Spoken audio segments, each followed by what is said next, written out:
Friends, ఇప్పుడు చెప్పే ఈ టిప్ అయితే మీకు ప్రతి ఒక్కరికి యూజ్ అవుతుంది. చాలా మందికి కూడా హెల్ప్ అవుతుంది.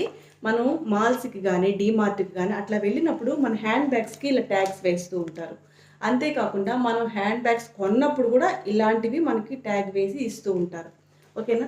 వీటిని రిమూవ్ చేయాలంటే ఒక సిజర్ తీసుకొని కట్ చేసుకోవాలి. కట్ చేయడానికి లైన్‌లో నిలబడాలి. సో, అలాంటి టైం వేస్ట్ పనులు మనకెందుకు? మనం చిన్న ఐడియాతో, చిన్న టిప్ తోటి ఇప్పుడు ఎలా ఈజీగా తీసేసుకోవాలో నేను మీకు చిన్న టిప్ చెప్తాను. ఓకే. మనకి ఇలాంటి పరిస్థితి వచ్చినప్పుడు ఇలాంటి ట్యాగ్ కట్ చేయాలన్నప్పుడు జస్ట్ మనకి సేఫ్టీ పిన్ ఉంటుంది కదా! సేఫ్టీ పిన్ తీసుకొని దీన్ని ఇలా పైకనేసి జస్ట్ ఇక్కడ మనం జస్ట్ కొంచెం ప్రెషర్ పెట్టామనుకోండి, దీన్ని ఇట్లా దూర్చేయాలి. అంతే సింపుల్. జూమ్ దగ్గర చూస్తున్నారు కదా! చాలా సింపుల్‌గా వచ్చేసింది కదా! కట్ చేయకుండా ఒక్క సెకండ్‌లో దీన్ని అయితే మనం రిమూవ్ చేసేయొచ్చు. ఓకేనా? టిప్ నచ్చింది కదా! వెంటనే